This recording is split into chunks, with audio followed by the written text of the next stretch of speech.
Nilelo ula kuma ila Kenya ya yose wiyathi mwaka ni wangili maana kenda miongo thanthatu na itatu enendi makisio kiva muna akunima biasala methitwe maiwetakana withitwe wase uvwanginya kuvikia oyutwe na serikali ya Jubilee na yu enendi ni mumya witano kwa serikali ya county ya Ilovia Tongwewe ne governor Evans Wagidero me ikithikana ni avikia no Sovia lelo uyu wa Redile kwa masitwa ni tawajora musao na nithito muno nditheneka ondu mwete pewetekana kalelo wailenda wasoviwe ila nukite nuka nindelepa wailolinye na noka bani theneka muno kwanza dio kabani kue kendo kana numie kendo saidie nipathenia muno kwanza kekai batoneka ulelo onenda ukambozo ogwo kenda woka bala in case mundu akwato uyo kendia ni ekono endeto town party peile trita town kwanza wenda abeile na muno takwa enda abena thina mwingi muno.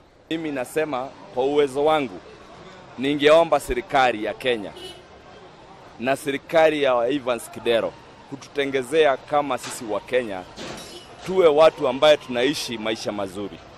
Sababu hii barabara niko for 20 years na inakaga hivi. Haijawahi tengezwa, ile kitu ilifanyiwa ilibadilishwa majina.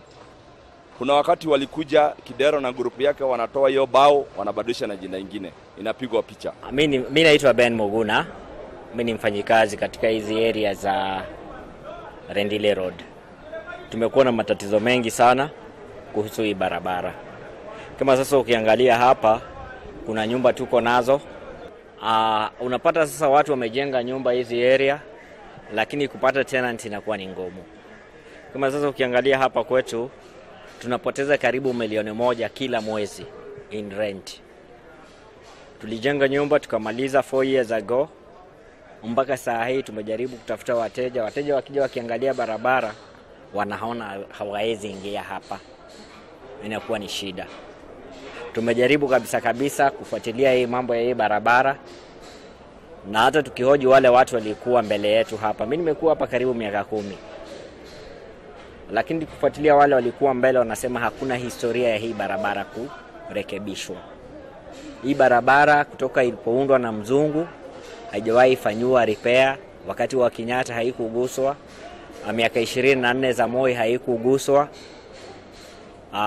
Miaka 10 za Kibaki pia hakuna kitu iliyofanywa. Miaka 5 za Uhuru ndio hizi zinaenda kuisha. Hakuna dalili za hii barabara kutengenezwa. Ukiangalia ile biashara inaendelea hapa, the rates we pay, we deserve at least to get some services. Hii barabara tumejaribu, tumeenda kwa City Hall, tumeandikia Kidero barua, haikujibiwa. Tumeenda tumeona Minister for Roads kwa county ya Nairobi, pia tulipompatia barua hakuna kitu yoyote walipojaribu kutujibu. So at least one thing pia tungetaka kujua ni kama kuna pesa imewahi kutumika kurepair hii barabara. Because actually tunadhani ya kwamba si ati barabara haitengenezwi. Pesa utolewa lakini barabara haitengenezwi. Ndili voti ya Chini TV kuma valelo ni waredile niva musini welovi neta wa Erastus Kethoku Wanzomo.